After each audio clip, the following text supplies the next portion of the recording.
그래서 제가 이번에 영화 보면서 충격을 먹었던 거예요. 아니 이게 돼? 이렇게 전두환 시대 때 빨갱이를 강조해도 되는 거야? 그 헌트가 개봉해가지고 보러 갔다 왔는데요. 와 진짜 우리나라에서 절대 나올 수 없는 영화가 나온 것 같아요. 개인적으로는 좀 이렇게 감히 평가하고 싶더라고요. 올해 본 영화 중에 탑건이 1위라면 헌트가 2위를 차지할 정도랄까. 게다가 배우 이정재가 만든 첫 영화잖아. 아니 이게 진짜 말이 됩니까? 이정재가 대단한 건지 한국 영화 감독들이 반성을 해야 되는 건지, 아니 어쩌면 이정재였기에 이런 영화를 만들 수 있었던 것 같기도 해요. 아무튼 차근차근 영화에 관해 얘기를 시작해보자면, 솔직히 처음에 영화 시작할 때는 좀 맥이 빠졌어요. 왜냐면 저 아무런 정보 없이 그냥 보러 간 거였거든요. 대충 이정재가 만든 첩보 액션 이 정도의 정보만 있었다고. 그래서 전두환 시대의 이야기인 줄 하나도 몰랐던 거예요. 그래가지고 전두환 시대라고 하면 당연히 나와야 될 그런 요소들 있잖아요. 막 대학생들이 시위하고 그 시위대 경찰들이 때려잡고 거기에 막 고문하는 장면들도 나오고, 뭐 대충 이런 뻔하다면 뻔한 그림들. 그래서 이게 대충 알고 갔으면 상관이 없었을 텐데, 근데 그런 시대적 배경이 있는 영화인 줄 아예 모르고 가다 보니 막 초반부터 그런 장면들 보고 뭔가 맥이 빠졌던 거죠. 아 뭐야, 이 영화 민주화 관련 영화였어? 또 그 뻔한 그 느낌 그거야? 하긴 이정재가 정우성 절친이라 했던가. 그 정우성의 박근혜 나와 이거 유명하잖아요. 그래가지고 그럼 뭐 이런 소재로 나올 만하겠네 이러면서 초반부터 솔직히 좀 맥이 풀리더라고요. 어떻게 보면 얼마 전에 개봉한 한산이랑 비슷했지. 또 쪽발이 너야? 물론 이순신이 나오면 당연히 쪽발이 나오는 게 맞는데, 근데 진짜 어릴 때부터 하도 봐서 그런가 또 너야? 대충 이런 말이 절로 튀어나오는 그런 느낌 있지 않습니까? 그런 느낌으로 맥이 좀 풀렸단 거예요. 한산과 마찬가지로 헌트도 말이에요. 하지만 문제는 또 한산과 마찬가지로 워낙 잘 만들어 버렸던 거지. 연기면 연기, 액션이면 액션, 촬영이면 촬영, 편집이면 편집. 물론 평점 보니까 대사가 안 들린단 말이 있더라고. 그래서 그건 좀 저도 아쉽긴 하더라고요. 무전기 쓰는 그런 부분은 자막 좀 넣으면 좋았을 텐데 말이야. 마치 한산에서 긴박한 전투씬이 있을 때 자막 넣은 거 마냥. 제가 그것 때문에 또 한산 되게 높게 쳐준 건데. 하지만 요즘 한국 영화 워낙 대사 안 들리는 게 디폴트다 보니까 대충 뭐 헌트 정도면 그래도 준수했다고 봐요. 아무튼 그래가지고 전반적인 영화의 완성도는 얼마 전에 한산처럼 대사가 살짝 안 들리는 거 빼고는 완벽했다라는 거. 근데 그럼 뭐가 한산보다 더 나아가지고 제가 본 올해 영화 중에 탑건 다음으로 2위의 자리를 차지한 거냐? 그건 바로 제가 아까 맥이 빠졌다 했던 부분이 있잖아요. 민주화 또 너야? 이런 느낌으로다가 맥이 빠졌던 거. 이 부분에서 진짜 완벽하게 반전이었던 거지. 뻔하디 뻔한 그런 민주화 시대 관련 영화인 줄 알았는데 그게 전혀 아니었다는 거예요. 그래서 개인적으로 진짜 상당히 높게 평가하고 싶었던 거죠. 최근 개봉한 한국 영화 중에 외계인이랑 한산이 우리나라 영화계에 있어서 뭔가 한 발자국 나아가게 한 신선한 충격이 있다 생각했는데, 외계인 같은 경우는 CG 넣은 거, 그리고 한산 같은 경우는 한국어에 자막 넣어준 거. 근데 헌트 같은 경우는 그 중에 가장 으뜸인 충격이 있었던 거죠. 그게 뭐냐면 민주화 시대 관련 영화인데 신파가 없었다는 거. 게다가 그냥 민주화도 아니고 전두환 시대를 다뤘다고.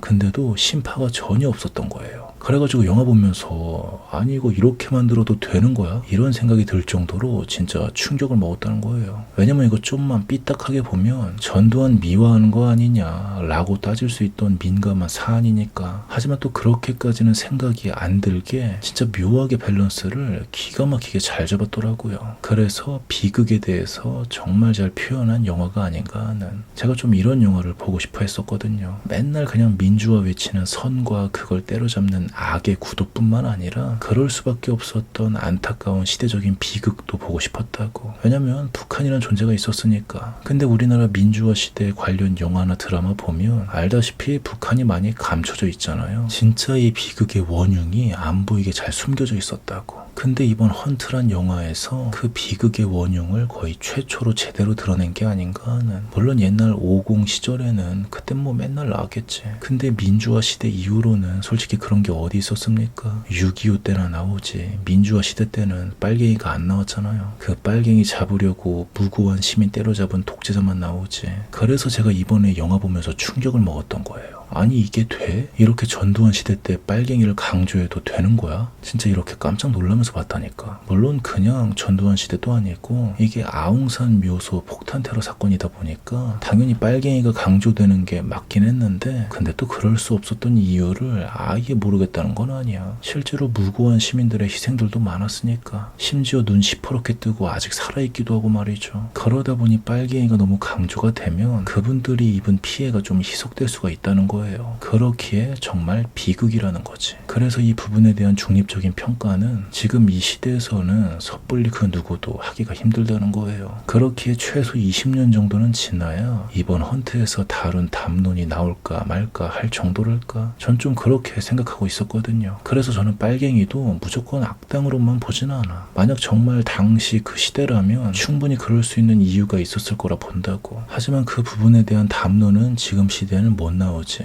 이건 최소 50년은 지나야 가능할 것 같아. 아무튼 그래가지고 이번 헌트란 영화는 지금 시대에서 받아들이기 힘든 담론을 아주 그냥 환상적인 밸런스로 기가 막히게 풀어냈다는 점에서 칸에서 7분 동안 기립박수가 나왔다 했던 거예요. 지금까지는 칸에서 뭔 주접 떠는 거 다 가짱게 봤는데, 근데 이번에는 저 솔직히 7분 동안 같이 박수를 쳤을 것 같아. 그 정도로 진짜 엄청 의미 있는 영화가 아닌가 싶더라고요. 비극이란 주제를 이렇게 심파 없이 중립적으로 잘 담을 줄이야. 그 부분에 대해 가장 감명 깊어서 좀 높게 쳐주고 싶고, 물론 이래저래 아쉬운 부분도 많았지만 커버가 되더라고요. 게다가 배우 이정재가 만든 첫 영화야. 아니 어떻게 처음 만든 영화가 이러냐고. 근데 보통 배우가 아니었기에도 가능했던 것 같더라고요. 마침 어제인가 인터넷에서 본 건데 그 암살이란 영화 있었잖아요. 그때 스토리라고 하는데 이렇게 말하더라고요. 특히 암살 같은 경우는 처음에는 저도 거절을 했어요. 나는 도둑놈도 하고 뭐도 하고 다 할 수 있지만 나라를 팔아먹는 사람은 도저히 할 수 없다. 그래서 저는 못하겠다라고 말씀을 드렸는데 딱 한 대사가 계속 머리에 남았거든요. 왜 조국을 배신했냐는 전지현 씨의 질문에 해방될지 몰랐으니까 알면 그랬겠나. 아, 이것은 의미 있는 캐릭터로 저에게 남을 수 있겠다고 생각했죠. 하긴 그때 암살도 뭔가 묘하긴 했지.